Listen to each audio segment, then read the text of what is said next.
o engano mais perigoso do diabo. Eu tenho alguns amigos que me contaram uma história de que estavam tirando as férias dos sonhos.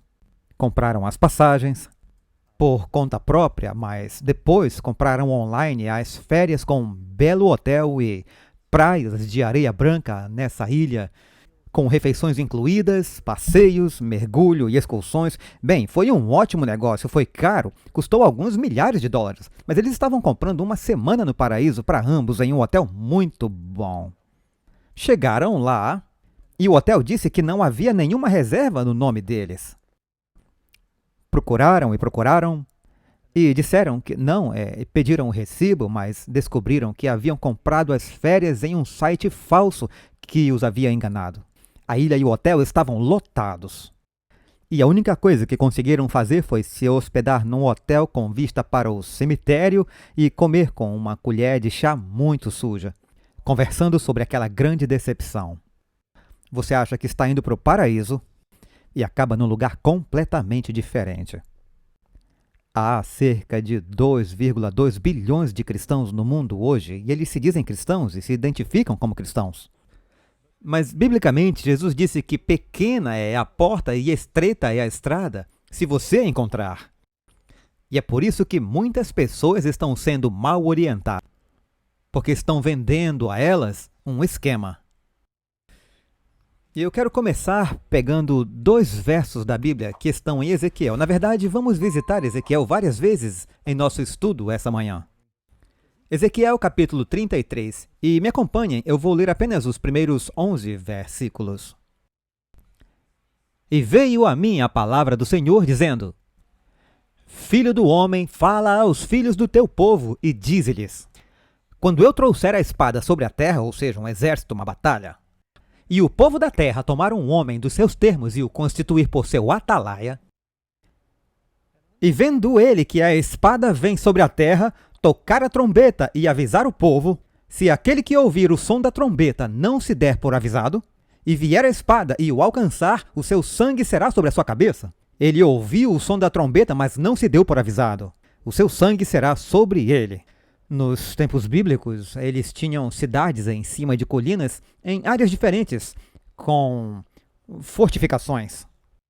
A maioria das pessoas vivia em subúrbios e fazendas e trabalhava no campo. Havia alguém que ocupava um lugar de destaque nas muralhas da cidade, e se houvesse um exército se aproximando, eles tinham diferentes maneiras de sinalizar de diferentes pontos altos para que pudessem ver a nuvem de poeira, o brilho das armaduras, e se um exército viesse, eles tinham tempo para tocar a trombeta e avisar os que estavam no campo que ouviam, largavam o que estavam fazendo, corriam para a cidade, onde ficavam protegidos e muitas vezes conseguiam resistir ao ataque.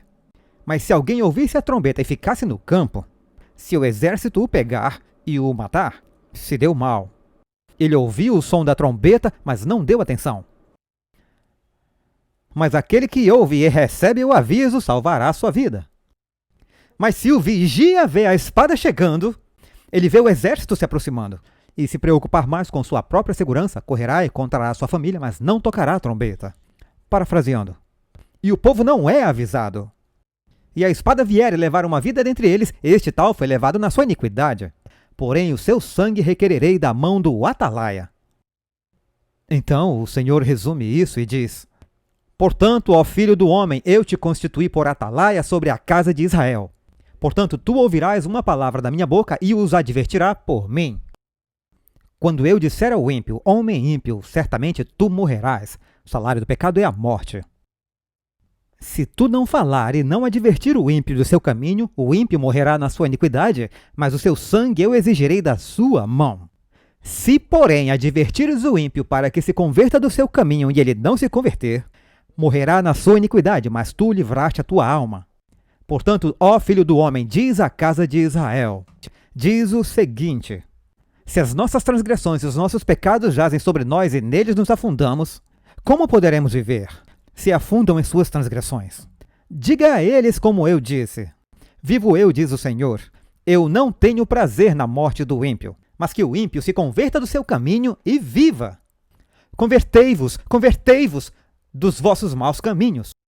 Pois por que razão morrereis, ó casa de Israel? Portanto, é difícil entender mal a mensagem aqui.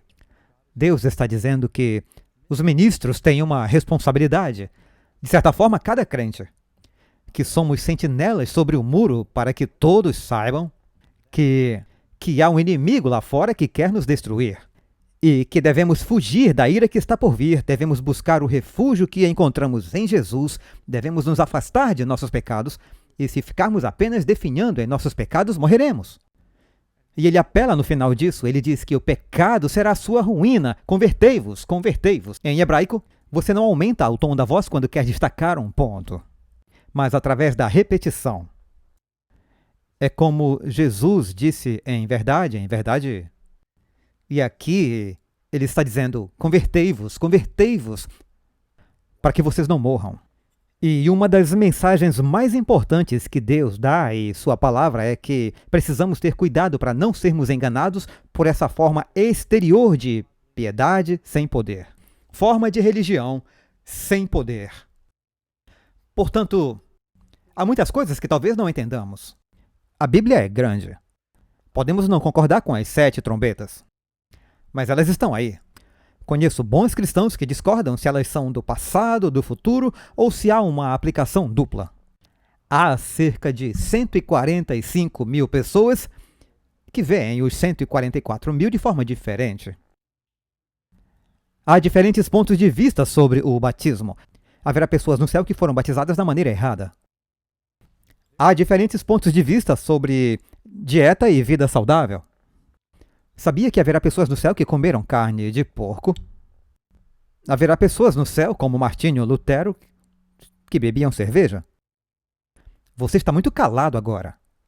Você achava que esse era o pecado imperdoável? Haverá pessoas no céu, como John Newton, que escreveu Amazing Grace, que fumava.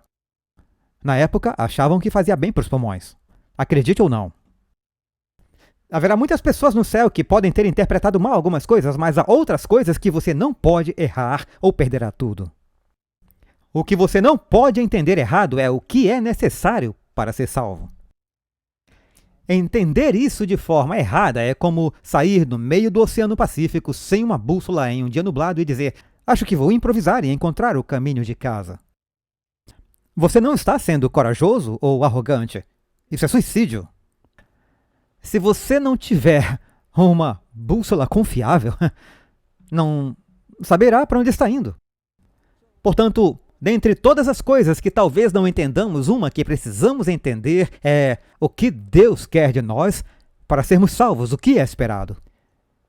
Eu vou dizer agora mesmo qual é o engano mais mortal do diabo. Isso está logo no início. Vá para Gênesis capítulo 3. Vou ler só os primeiros versos aqui. Gênesis capítulo 3. Ora, a serpente era mais astuta e mais sagaz do que qualquer animal do campo que o Senhor Deus tinha feito. E o diabo a escolheu como seu meio. E disse à mulher: Deus de fato disse que você não deve comer de todas as árvores do jardim. Ele começa questionando a palavra de Deus e citando-a erroneamente. E a mulher disse à serpente: podemos comer do fruto das árvores do jardim, mas do fruto da árvore que está no meio do jardim, que é a do bem e do mal, Deus disse: não comereis dela, nem tocareis, para que não morra. Então a serpente disse à mulher: você não vai morrer de verdade. Deus sabe que no dia em que você comer dela, seus olhos se abrirão e você será como Deus, conhecendo o bem e o mal. Então, quando a mulher viu que a árvore era boa para comer e era agradável aos olhos, provavelmente tinha uma fragrância agradável, atraente. Evidentemente, ele havia feito algo notável para a serpente que de repente estava falando. Uma árvore que faz alguém querer ser sábio. Ela tomou do fruto e comeu. E também deu ao marido que estava com ela, e ele comeu. Então os olhos de ambos se abriram e perceberam que estavam nus, e as coisas só pioraram de lá para cá. Portanto, o engano mais perigoso do diabo é que as advertências sobre o pecado não se aplicam a você. Deus não está realmente falando sério quando diz que o pecado realmente lhe traz satisfação, mas não traz. Que, de alguma forma, você terá uma experiência melhorada por meio do pecado, mas isso é uma mentira. Sabe, lá atrás, em 2008, Todos nós vimos o desenrolar do mais sério esquema Ponzi, fraude e golpe na história do mundo. Bernie Madoff, as pessoas se divertiam com seu nome porque ele fugiu com o dinheiro de todo mundo. Bernie Madoff fugiu com 64,8 bilhões de dólares do dinheiro de outras pessoas. É igualmente surpreendente como isso levou tanto tempo, mas as pessoas colocaram as economias de suas vidas e confiaram que ele faria o dinheiro crescer. Ele prometia retornos melhores do que qualquer outra pessoa, o que deveria deixá-lo desconfiado. Como se diz no mundo dos investimentos, os porcos são abatidos. Quer dizer que se você for ávido por altos rendimentos, na verdade você pode ser levado ao matadouro. E ele prometia retornos imensos. Havia pessoas novas que continuavam investindo, querendo ganhar dinheiro com essa maravilha, que ele estava guardando dinheiro para si mesmo, estava trabalhando nos livros e alterando os números e conseguiu de forma muito inteligente esconder isso até mesmo dos investidores durante anos. Ele era o presidente da Nasdaq. Confiável! Podemos confiar no Bernie? E descobriu-se que, da noite para o dia, ele havia quebrado e perdido por seus gastos em investimentos ruins. Imagine aquelas pessoas que trabalharam a vida inteira economizando, planejando todos aqueles anos bons e descobriu que um vigarista os enganou e vocês não têm mais nada. Precisa começar tudo de novo. Haviam empresas que investiram o dinheiro de outras pessoas em fundações que deveriam doar para causas dos pobres e foram dizimadas. O diabo é um golpista. Ele faz promessas que ele mesmo não planeja cumprir.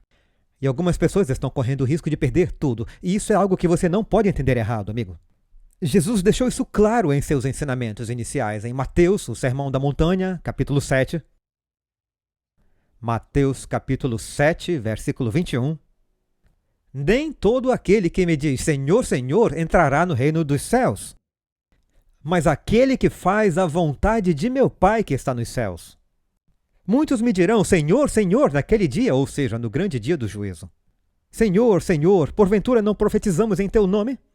Eles conhecem o nome do Senhor. Expulsamos demônios, eles parecem ter alguma evidência de sucesso em seu nome. E fizemos muitas maravilhas, parece haver poder. E eu lhes declarei que nunca os conheci. Apartai-vos de mim, vós que praticais a iniquidade. Nem todo mundo que toma o nome de Jesus é automaticamente salvo. Nem todo mundo que tem evidência de sucesso é automaticamente salvo. Pode haver áreas em que parece que eles expulsaram alguns demônios e têm um poder maravilhoso. Podem até ter o que parece ser um ministério bem-sucedido. Isso não é garantia. O resultado final, Jesus diz, é que se você está praticando a iniquidade, eu não o conheço. Jesus veio para nos salvar não em nosso pecado, mas do nosso pecado. Há muitas pessoas que usam o nome do cristianismo e estão recebendo uma tábua de salvação mortal. Você consegue imaginar alguém caindo do mar em um navio e você sabe, eles têm aquelas boias salva-vidas que são presas em uma corda e a outra extremidade está presa ao barco. E antes de o barco se afastar muito, você deve arremessar a boia para outra pessoa que o agarre e pensa, graças a Deus estou salvo, mas a outra pessoa o desamarrou do barco. E o barco vai embora e o deixa ali. Eles têm apenas a ilusão de que estão salvos, pois foram enganados. Observe, Jesus, quando diz poucos, é poucos. Muitos quer dizer muitos. Muitos quer dizer a maioria, poucos quer dizer a minoria. Ele diz, muitos virão a mim naquele dia. Então, é a minoria ou a maioria que é enganada e pensa que está salva quando não está? Então, como saber se você não é um deles?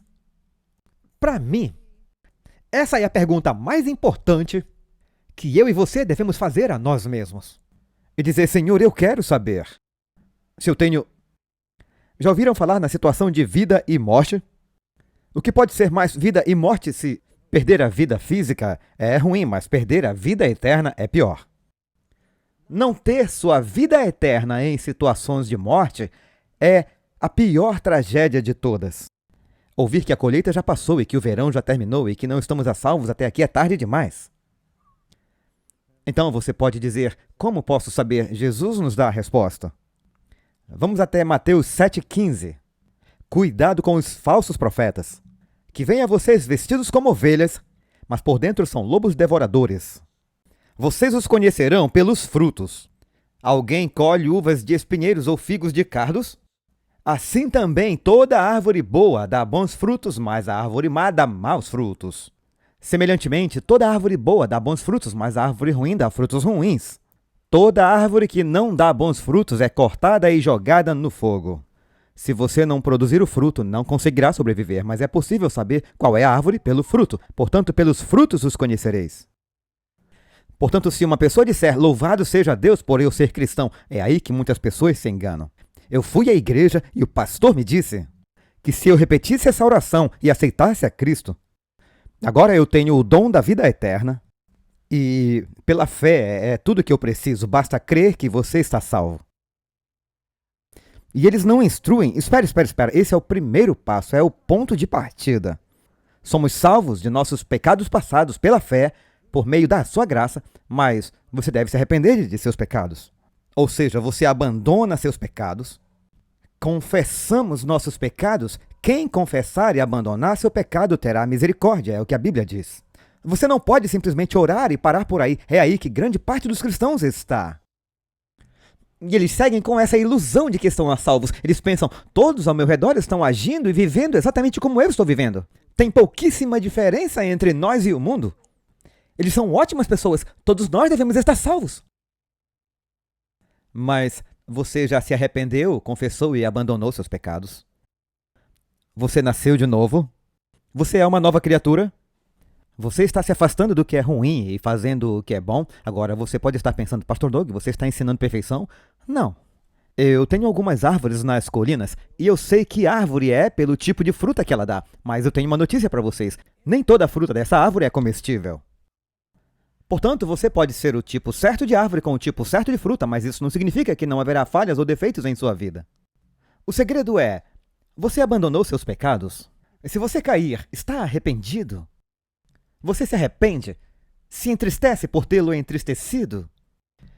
Eu ouvi um pastor dizer uma vez que as pessoas vêm à igreja, elas se juntam à igreja, elas aceitam a Jesus, começam a seguir ao Senhor, mas tem um pecado que as está incomodando. 20 anos depois, aquele pecado ainda está ali, mas não incomoda mais. Nos acostumamos com ele. E é isso que Jesus está dizendo, que é muito perigoso. Sim, os cristãos cometem erros, mas precisam estar crescendo. Ele é o autor e consumador de sua fé. Existe a santificação. Se um bebê come com os dedos aos 8 meses de idade, tudo bem. Mas se ele tiver 13 anos e ainda tiver com comida na orelha e no nariz, é melhor levá-lo ao médico, tem algo errado. Estão entendendo? E há cristãos que estiveram na igreja a vida inteira. Não cresceram. E você se pergunta, eles estão realmente salvos? Essa é a pergunta que não pode nos confundir. Bem, não importa como você rotula uma pessoa. A Bíblia diz, pelos frutos os conhecereis. Eu gosto de lembrar às pessoas a história em que Abraham Lincoln sempre lhe perguntavam, há tantas distorções de termos e política. E ele perguntava a alguns amigos, quantas patas tem um cachorro? E eles respondiam, 4. Ele disse, bem, suponhamos que você chame uma cauda de perna. Quantas patas tem um cachorro? E eles diziam, 5. Errado. Chamar a cauda de perna não significa que ela seja uma perna. Ela continua sendo uma cauda. E você não pode mudar a verdade mudando os rótulos. A verdade é a verdade. Jesus veio para nos salvar dos nossos pecados. Se permanecemos em pecados e não nos afastamos, não viveremos. Devemos nos arrepender de nossos pecados. João 15, versos 1 e 2, Jesus ainda falando sobre os frutos. Eu sou a videira verdadeira e meu pai é o agricultor. Todo ramo em mim que não dá fruto, note que são ramos nele, dizem ser cristãos. Todo ramo em mim que não dá fruto, ele tira, e todo ramo que dá fruto, ele o poda. Você será disciplinado, mas se der frutos, ele o podará para que dê mais frutos. Deus olha para os frutos, nós também devemos olhar para os frutos. A Bíblia diz em 2 Coríntios 13 que cada um examine a si mesmo. Mas pastor, isso soa farisaico. Parece que você está sendo crítico, parece legalismo. Eu quero ler para vocês uma citação do livro Caminho a Cristo, página 60.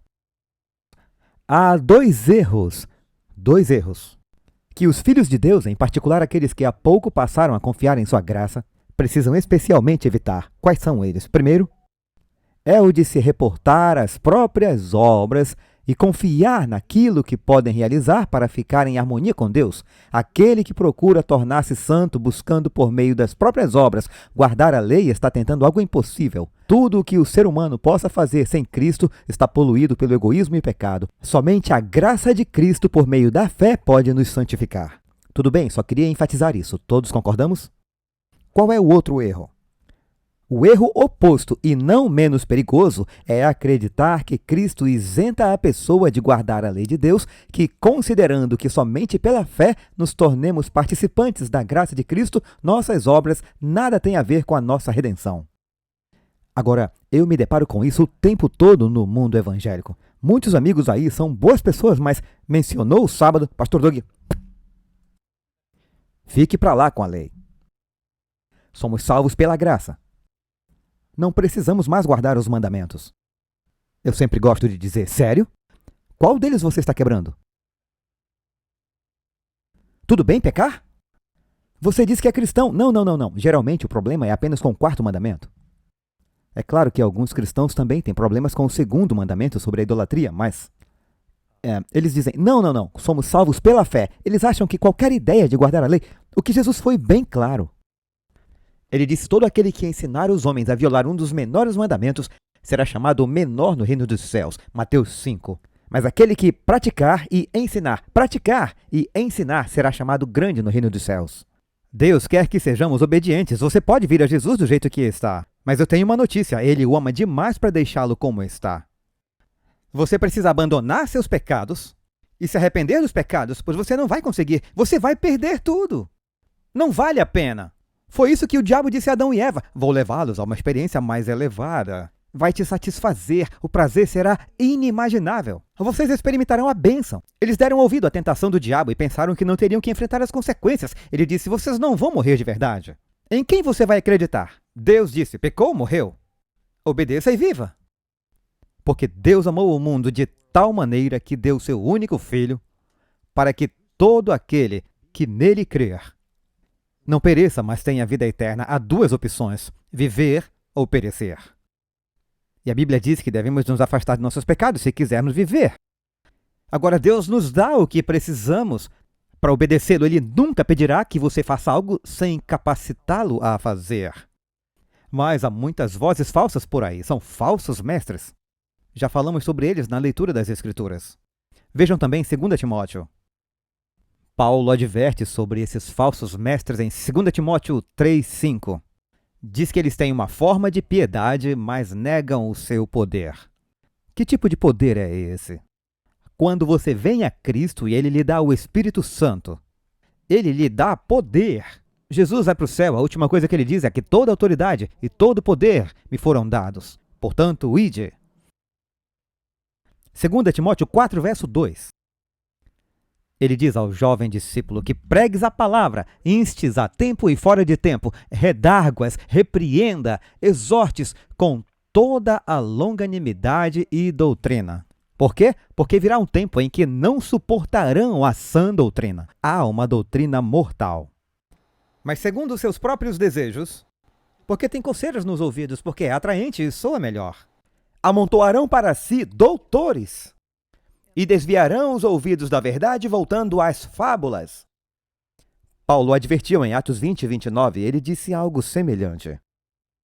Porque eu sei que depois da minha partida entrarão no meio de vós lobos selvagens que não pouparão o rebanho. E de entre vós mesmos se levantarão homens falando coisas perversas para atraírem os discípulos após si. E é difícil dizer isso a vocês, mas... E sabe, eu gostaria de poder dizer que nossa denominação está imune a isso. Mas o diabo é o mesmo em todas as épocas. Em Israel houve verdadeiros e falsos profetas. Então sim, mesmo entre o povo de Deus, ele se infiltra em qualquer denominação. Essas ideias sutis de que você pode continuar uma vida de pecado e ainda assim ser salvo, não é verdade. Agora eu quero reiterar, isso não significa que como cristãos você não possa cometer erros, não possa cair. Mas se você for mantido em cativeiro pelo pecado, se está se rendendo voluntariamente ao pecado, se não tiver arrependimento ou remorso pelo pecado, você não está salvo. Os pecados mataram Jesus. Se para você não importa, veja o que o pecado fez com Jesus. E diga que Deus é indiferente. Ele quer que nós sejamos novas criaturas. Isaías 30, verso 9. Esse é um povo rebelde, filhos mentirosos, filhos que não querem dar ouvido à lei do Senhor, que dizem aos videntes que não vejam e aos profetas que não profetizem para nós. Coisas retas, falem-nos coisas suaves. Profetizem o engano, eles querem ouvir mentiras. Eles querem ouvir que Deus veio para que todos pudessem ser ricos e saudáveis. Já ouviram desses pregadores antes? Há um termo diferente para isso, é chamado de ágape desleixado, amor, amor, amor, e não se fala de santidade. Outro termo é chamado de graça ingênua. Então você tem que falar e agarrar. Você pode dizer o que quiser e Deus vai lhe dar o que você quiser. Ele é a sua máquina caça-níqueis nos céus. E ele só está ali para torná-lo uma pessoa próspera. E não são esses os ensinamentos de Cristo. Jesus disse que se quiser me seguir, deve negar a si mesmo. Tomar a sua cruz e me seguir. A Bíblia fala sobre lutar contra o pecado. Lutar. Temos que suportar. Temos de resistir. Há um esforço envolvido no fato de ser um cristão. Pastor Doug, eu achava que era só crer.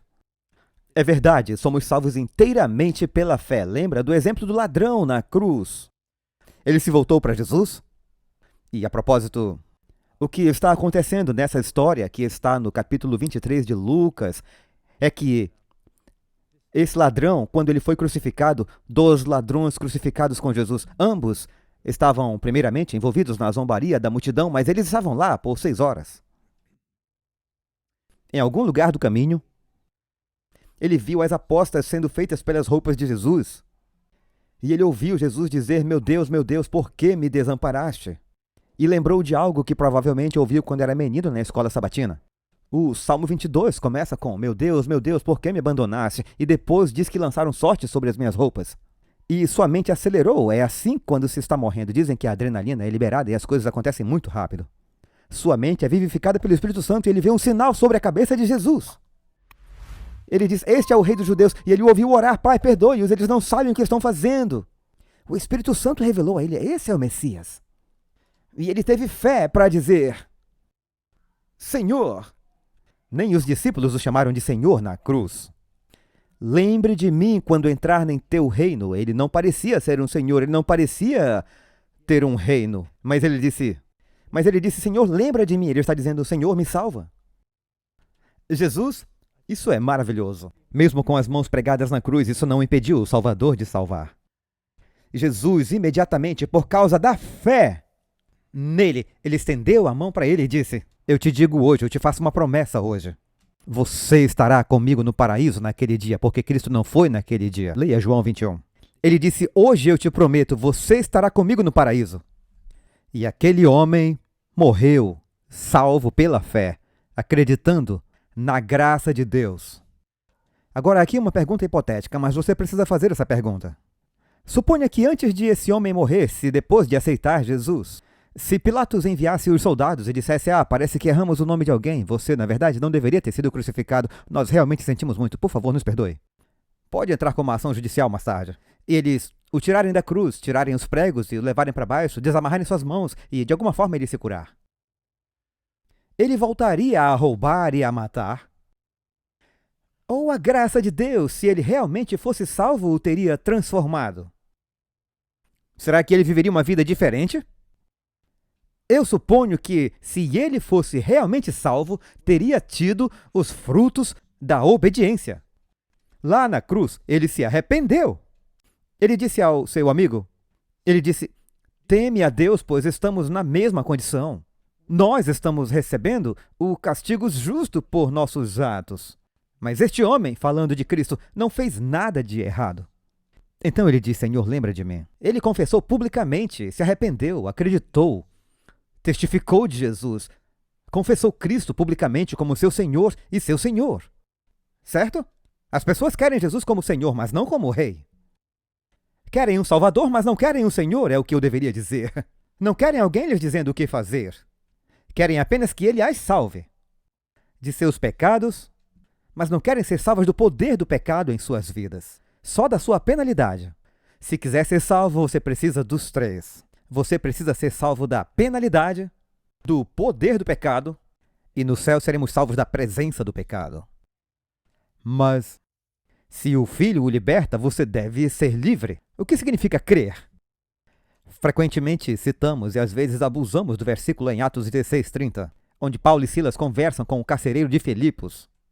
E ele diz: o que eu devo fazer para ser salvo? Eu amo quando alguém me faz essa pergunta. Estudando com um casal, a esposa me perguntou diretamente: o que precisamos fazer para ser salvos? Eu disse: ainda bem que você me perguntou. Então Paulo disse: creia no Senhor Jesus Cristo e você será salvo, você e sua família. O que as pessoas pensam quando você fala crer? Acham que significa que Jesus é o Filho de Deus, certo? Que ele morreu pelos pecados do mundo e também pelos meus pecados. Eu acredito nisso. Quer dizer que estou salvo. Basta crer nisso. Nem Jesus, nem Paulo, nem os hebreus entendiam isso assim. Acreditar significa crer no que ele disse, e o que Jesus disse: negue-se a si mesmo, tome a sua cruz e siga-me. Temos que nos afastar e nos arrepender de nossos pecados. Deixe-me contar a parte que as pessoas não leem. Leia um pouco mais em Atos 16:32. Após dizerem ao carcereiro: creia e você será salvo, então falaram a palavra do Senhor a ele e a todos que estavam em sua casa. Por isso eles podem dizer você e sua família, porque eles ensinaram a palavra. E o que foi que eles ensinaram? Jesus foi para o céu e disse: ensinando os homens a guardar todas as coisas. Que coisas? Que eu vos tenho ordenado. Eles aprenderam os mandamentos de Deus. Ele podia dizer: creiam. Eles sabem o que significa acreditar. Suponha que você esteja num caminho, e esse caminho chegue a um prado e haja um grande precipício. E lá embaixo, a uma grande distância, há um rio furioso e um canyon. Tipo um Gulf, maior que o Grand Canyon. E há uma ponte. Eu entendo, eu não estive lá, mas eu gostaria de ver. Eles têm uma ponte no Grand Canyon que simplesmente passa por cima do canyon. É um piso de vidro. A ponte não dá em nada. As pessoas ficam impressionadas quando saem e olham para baixo e não veem nada embaixo delas. E algumas rastejam até lá e não sabem o que fazer. Estivemos em Singapura e em Taiwan. Fomos ao topo das torres de energia em Taipei, onde você pode subir até lá e há um ponto em que você fica em cima de um vidro. Você pode ficar em cima de um vidro, isso não me incomoda nem um pouco porque eu vou o tempo todo. Eu já vi isso antes. Mas algumas pessoas vão até essa ponte de vidro e o coração começa a acelerar como se tivesse medo dessa ponte para lugar nenhum. E elas dizem: eu não acredito, sabe? Vai que dá um terremoto e eu caio nesse desfiladeiro, e voltam dali. Então você chega a essa... Eu não esqueci minha história. Você chega a essa ponte que atravessa o canyon e alguém lhe pergunta: você acredita que essa ponte lhe levará para o outro lado? Você diz: sim, eu acredito. Por que você acredita? Bem, porque tem uma placa dizendo que essa ponte é sólida e que ela me levará para o outro lado. Mas você não entra na ponte. Então você vê outras pessoas descendo a ponte e elas não parecem estar caindo e alguém diz: você já acredita? Agora eu acredito, e eles parecem mais pesados que eu. Você ainda acredita? Na verdade, não. Ainda está tudo aqui em cima. Finalmente, como provar sua crença? Você caminha até a ponte. Você crê que ela o manterá em pé. E até chegar ao ponto em que você diz: acredito que Jesus pode me salvar dos meus pecados, eu vou me converter, ou seja, arrepender-me dos meus pecados. Vou confessar, vou abandonar, vou começar a fazer algumas coisas tangíveis. Então, você não crê de verdade. Tiago 2,19, você crê que há um Deus? Você faz bem, até os demônios creem. É bom acreditar, mas não é aí que termina. Os demônios acreditam. Em Lucas 4, um homem possuído por demônios gritou e disse: deixe-nos em paz para Jesus. O que tenho a ver contigo, Jesus de Nazaré? Vieste para nos destruir? Eu sei quem tu és, o Santo de Deus. Os demônios sempre diziam: sabemos quem ele é. Acreditavam que ele era Deus? Acreditavam mais no poder dele do que você. Não acreditavam que ele morreu na cruz? O diabo não crê que ele morreu por seus pecados? Sim. Ele tentou impedir isso. E isso vai salvar o demônio? Não. Portanto, não basta acreditar que ele morreu, mas acreditar que ele pode transformar seu coração e lhe dar um novo poder. Portanto, amigos, como Paulo diz em Gálatas 4,16, sou seu inimigo se eu lhe digo a verdade. Você quer ouvir essas coisas? Não existe pecado no céu. O diabo foi expulso por pecar. Se ele foi expulso por pecar, nós não vamos entrar pecando. Isso faz sentido? Ezequiel 28:16. Você pecou, portanto eu o expulso como profano. 1 Coríntios 6:9. Não sabeis que os injustos não herdarão o reino de Deus? Não se deixem enganar, nem os fornicadores, nem os idólatras, nem os adúlteros, os puros de coração é que verão a Deus. Homossexuais, os sodomitas, os ladrões, os avarentos, os bêbados, nem os festeiros, nem os roubadores, como Barney Madoff, herdarão o reino de Deus. E assim são alguns de vocês. Paulo está dizendo aos coríntios, vocês tinham esses problemas, mas ele tem uma lista bem maior. Ele diz, não importa o pecado, Deus pode perdoar e salvar vocês. Ele diz, vocês eram, ou seja, em português isso quer dizer passado. Vocês eram, ou seja, não são mais. Vocês foram purificados, santificados. Gálatas 5:19, as obras da carne são evidentes, que são adultério, fornicação, impureza, lascívia, idolatria, feitiçaria, ódio. Como andar por aí sendo odiado? Contendas, discussões, ciúmes, explosão de ira, mau humor, ambições egoístas, dissensões, heresias, inveja, assassinatos, bebedeiras, folias e coisas semelhantes, às quais eu já disse antes. E repito, Paulo diz, vejam, continua dizendo que aqueles que praticam essas coisas não herdarão o reino de Deus. Eu quero herdar o reino de Deus.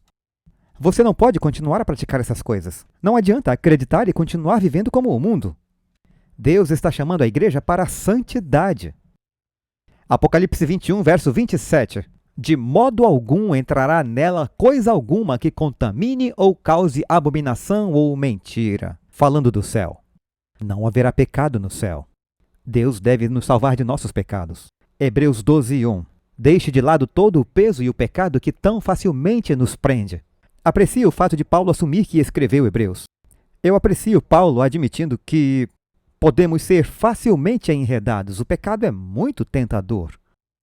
Ele nos atrai em nossa mente, em nosso corpo, em nosso orgulho, no nosso egoísmo. O diabo está sempre dizendo, só mais uma vez, depois você se arrepende. E dessa vez isso vai lhe trazer satisfação. E pode até haver algum prazer temporário no pecado, mas não dura. É uma grande mentira. Por isso lutamos. A Bíblia diz que estamos correndo essa corrida e que o diabo está sempre tentando nos atrapalhar com o pecado. Somos facilmente atacados, mas o que ele diz? Deixem de lado a maior parte do peso. Deixem de lado todo o peso.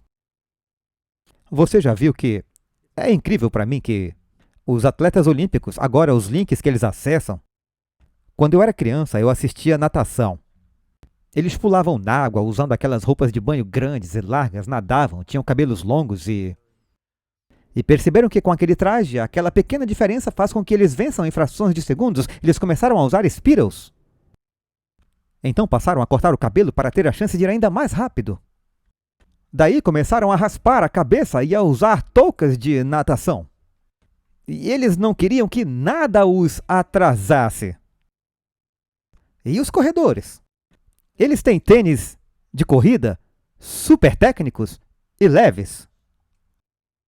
Põem de lado qualquer peso, qualquer coisa que possa retardá-los, mas você e eu nos arrastamos pelo mundo pensando, será que isso vai fazer alguma diferença?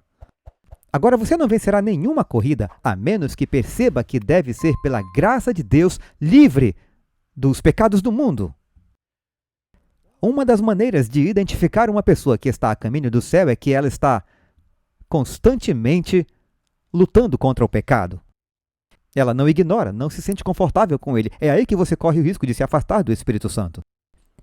É como se você dissesse, eu não estou nem aí, isso não é importante, desde que eu peque menos que os outros. Esses são os tipos de engano que o diabo tem. Efésios 4:22, que quanto ao trato passado, vos despojeis do velho homem que se corrompem pelas concupiscências do engano. Deve haver arrependimento. Voltando a Ezequiel, capítulo 33, verso 13. Quando eu disser ao justo que ele certamente viverá, mas ele confia na sua própria justiça e cometeu iniquidade, nenhuma de suas obras de justiça será lembrada. Por causa da iniquidade que cometeu, ele morrerá. Não desanime, ouça isso.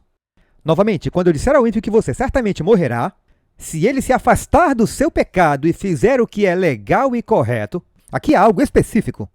Se o ímpio restaurar a promessa, devolverá o que roubou. Então você tem pecado em sua vida e pegou emprestado o soprador de folhas do seu vizinho e se esqueceu de devolvê-lo nos últimos 2 anos. Porque ele se mudou para 4 quarteirões de distância, então você acha que ele nem vai lembrar de que você está com o soprador de folhas dele. Mas você veio a Jesus, e o Espírito Santo diz, toda vez que você pegar aquele soprador de folhas, pegar algo emprestado por 2 anos, isso é roubo. Mas eu quero ir para o céu, Jesus diz, devolva o soprador de folhas. Senhor, eu vou ficar de fora por um soprador de folhas? Sim, por causa do seu coração. Você iria para o céu. Vou dizer de novo, você iria para o inferno. Por roubar uma caneta, assim como por roubar $1 milhão. Se você entrar e perceber que está num banco, aqui nesse banco tem dinheiro meu, então eu vou levar essa caneta. Você acabou de roubar. As canetas não são um brinde. Você tem o espírito do roubo no seu coração. Não precisa ser $1 milhão. Você acabou de fazer o que Bernie Madoff fez. Roubo no coração. O que você tem que fazer? Se o ímpio restaurar o penhor, devolver o que roubou, andar nos estatutos da vida... Eu ouvi falar de um pregador que passou pela Escócia fazendo um reavivamento e pregando nos estaleiros. Ele falou sobre arrependimento e restauração. Às vezes basta ir até a pessoa e pedir desculpas. Escrever todos os erros que puder. Agora, você e eu sabemos. Eu costumava roubar, mas não posso voltar e pagar todas as pessoas que roubei porque nem sei quem elas eram, onde moravam, estava escuro. Quer dizer, há coisas que não dá para fazer, certo? Às vezes não dá para, como dizem, arrumar ovos mexidos. Mas quando o Espírito Santo coloca algo em seu coração, houve um caso em particular que eu sabia que havia roubado um empregador. E anos depois voltei para consertar a situação. E eu tive que pedir desculpas à minha madrasta por ter roubado seu Jaguar XKE e tê-lo destruído. Eu o destruí em marcha ré. Eu estava dando ré e bati. Depois levei o carro para casa, ainda andava. Estacionei na frente de casa e fui dormir. Ela acordou e pensou, alguém entrou na nossa garagem. E bateu no carro, pois felizmente ele estava batido na traseira. Daí ela saiu e ficou reclamando pela casa como se alguém tivesse destruído seu Jaguar. Eu nunca disse nada. Anos depois me tornei cristão e disse, Beth, precisamos conversar. A essa altura eu sabia que ela não ia esquentar porque ela já tinha uma Lamborghini. Então... Finalmente eu tive que falar, pois me incomodava o fato de ter mentido para ela. Eu devo ter mentido sobre outras coisas, mas essa, o Espírito Santo me incomodou. Portanto, ser cristão significa... Talvez seja necessário consertar alguns erros. Isso que é arrependimento. Devolve o que foi roubado, anda nos estatutos da vida sem cometer iniquidade. Ele certamente viverá, ele não morrerá. Nenhum de seus pecados que cometeu será lembrado contra ele. Ele fará o que é lícito e correto, ele viverá, eu amo isso. É o Evangelho, bem ali no Antigo Testamento, Ezequiel, entre todas as pessoas, falando de salvação pela graça, arrependimento. Retornar. Deus é misericordioso, é longânimo, mas de modo algum inocentará o pecado. Ou seja, se persistirmos em nossa vida de pecado, o que mais podemos fazer? Se voluntariamente continuarmos a pecar, Hebreus 10, 26. Após recebermos o conhecimento da verdade, não há mais sacrifício pelo pecado. Não significa que você não cometerá mais um erro, mas que se você se conformou com uma vida de pecado, depois de Jesus morrer para salvá-lo do pecado, e você não está fazendo tudo o que pode humanamente para cooperar com o poder divino, para andar em novidade de vida, não há mais nada que ele possa fazer. Você quer que ele ofereça um segundo filho por você? Não há mais sacrifício pelo pecado. Deus não quer que ninguém pereça, mas que todos venham a se arrepender. Jesus disse, Lucas 13, 1, eu lhes digo que se não se arrependerem, todos vocês perecerão da mesma forma. Jesus está nos advertindo. João 5,14, depois disso, Jesus encontrou um homem no templo. Era um aleijado que foi curado no tanque de Betesda. Ele disse, veja, você ficou bom, não peque mais. Não volte à sua vida de pecado para que não lhe sobrevenha coisa pior.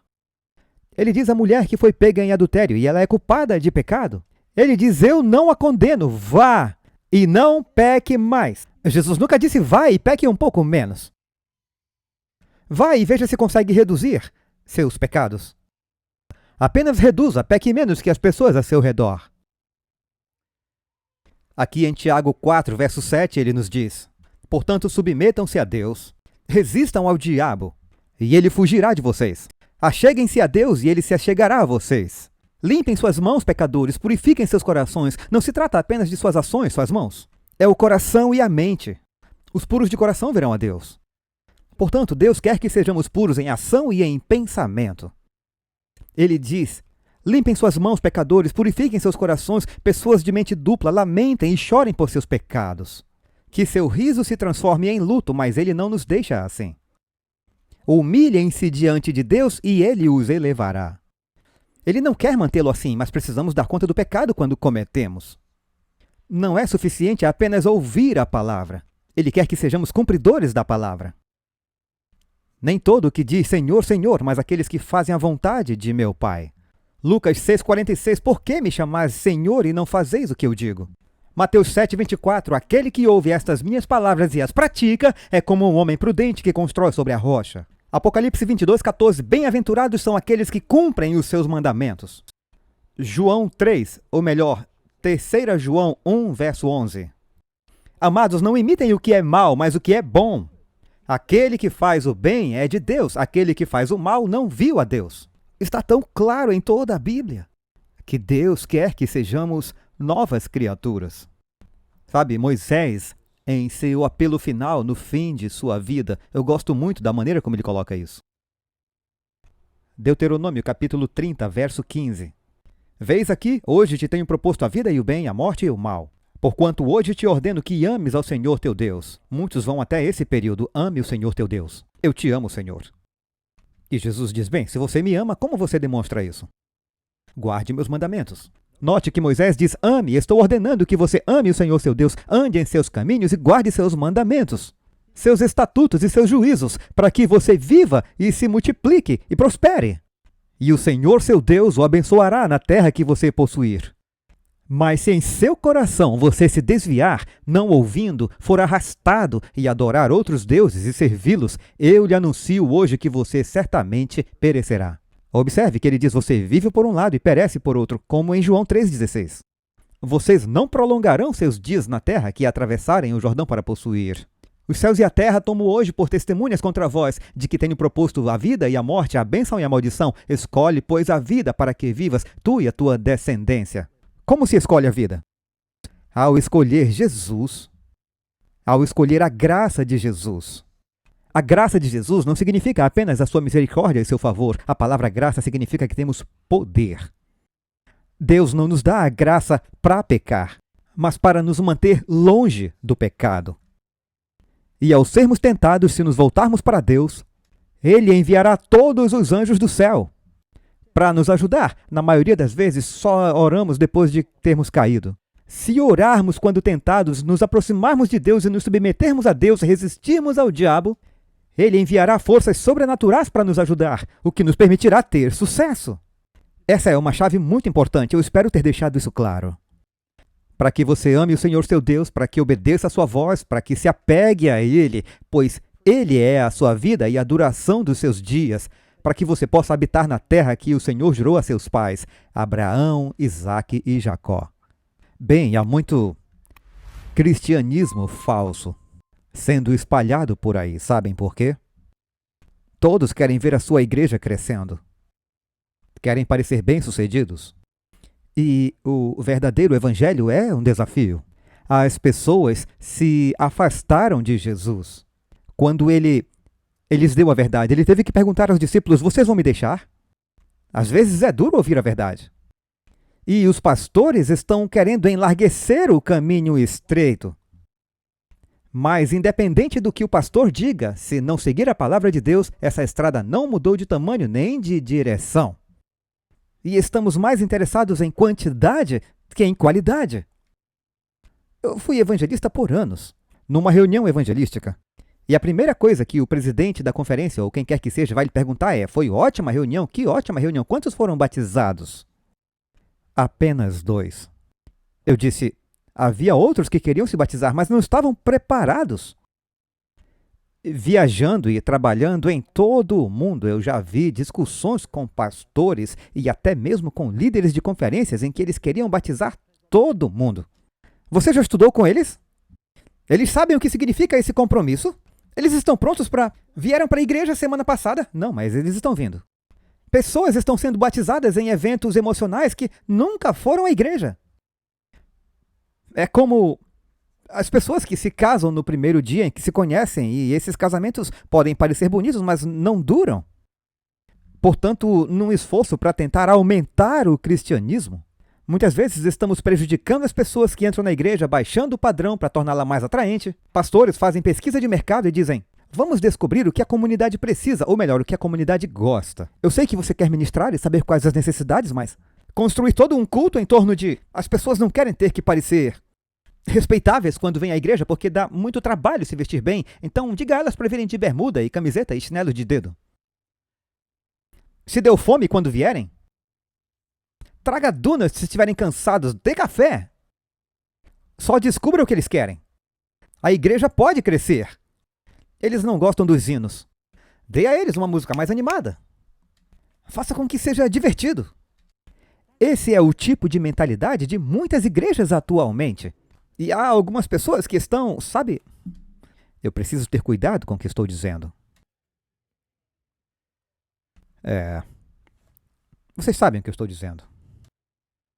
Estamos baixando o padrão de santidade. Estamos tentando ampliar o caminho estreito e mudar sua direção para que possamos atrair mais pessoas do mundo. Foi o que a igreja fez durante a Idade das Trevas. Disseram: teremos mais pagãos na igreja se trouxerem seus ídolos. Começaram a se comprometer para a igreja crescer. E como resultado, em pouco tempo, sim, havia muita gente na igreja, mas ela não significava mais nada. Você mal conseguia distinguir a igreja do mundo. Portanto, o diabo está tentando diluir o evangelho para tentar atrair mais pessoas. Eu quero ler algo para vocês da Review and Herald de 1904. Nossas igrejas estão ficando enfraquecidas. Por receberem como doutrina os mandamentos dos homens, muitos são recebidos na igreja que não são convertidos. Permite-se que homens, mulheres e crianças participem do solene rito do batismo sem que sejam plenamente instruídos quanto ao significado dessa ordenança. A participação nessa ordenança significa muito, e nossos ministros devem ter o cuidado de dar a cada candidato ao batismo instruções claras quanto ao seu significado e à sua solenidade. Sacrifícios estão envolvidos. O que significa seguir a Jesus? Quando um casal chega e diz: vamos nos casar, queremos nos casar, um bom pastor diria: vamos em frente, mas primeiro vamos ter um aconselhamento, pois queremos que o casamento dure. Se você batiza uma pessoa cedo demais, não está ajudando, está prejudicando e prejudicando a igreja. Que saibam que é um compromisso para que quando assumirem, mantenham. Alguém disse uma vez que se uma pessoa entra na igreja muito rápido, ela normalmente sai rápido também. Elas precisam manifestar seus frutos. Que elas manifestem frutos que sejam evidência de justiça, disse João Batista. Bem, eu tenho mais a dizer, mas deixe-me encerrar com o seguinte. Há alguns anos atrás, lembro de ter ouvido falar de uma senhora que estava morrendo de câncer e processou seu farmacêutico. E ela ganhou um processo de 2,2 bilhões de dólares. Mas o que levaria um júri a conceder mais de 2 bilhões de dólares a alguém? Esse farmacêutico, Robert R. Courtney, era um serial killer, mas como ele matava as pessoas, era diluindo suas receitas. Essas medicações para câncer e outras doenças são dosadas com muito cuidado. Não pode passar ou terá efeitos colaterais com a quimioterapia. Também não pode ser menos ou não fará efeito. E ele pensou: se eu diluir e dividir em 2 ou 3 partes, posso ganhar mais dinheiro e vender mais remédio. E ele nunca se importou com as consequências para as pessoas que estavam morrendo.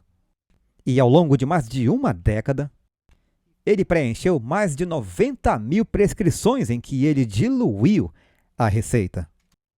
E não há como saber quantos morreram por causa disso. Bem, é isso que o diabo está fazendo com o evangelho. Ele está diluindo até o ponto em que ele fica sem efeito. E o está diluindo. É como se as pessoas estivessem em um campo de prisioneiros de guerra e continuassem adicionando mais água à sopa até que ela não tivesse mais valor nutricional. E o diabo está fazendo isso com o evangelho hoje, amigos. Espero ter livrado minha alma de seu sangue hoje.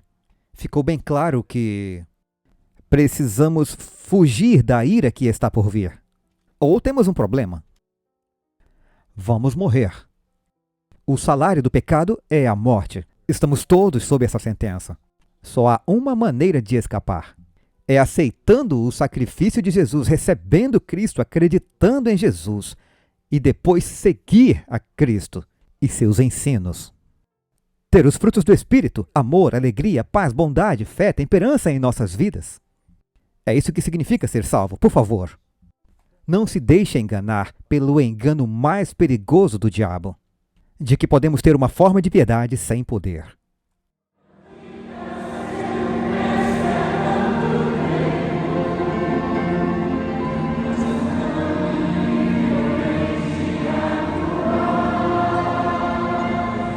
Olá amigos, gostaríamos de agradecer a você que participou da nossa Campal em 2024, enquanto ele não vem.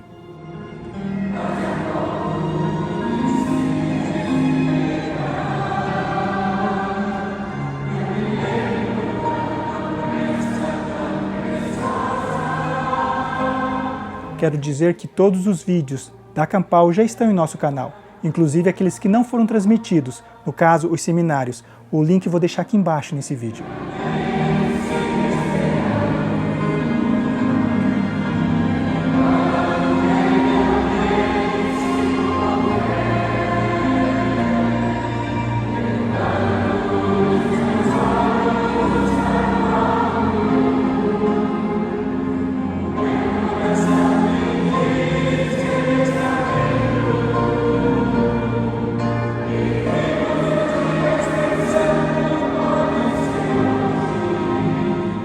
Agora gostaríamos de trazer para você o que a TV Terceiro Anjo tem preparado para a Campal de 2025, que ocorrerá na Estância Árvore da Vida nos dias 17 a 21 de abril, pois será o feriado mais longo do ano, no dia 17, Semana Santa, e no dia 21, Tiradentes. O local, o mesmo local da Campal anterior, Estância Árvore da Vida em Sumaré, São Paulo.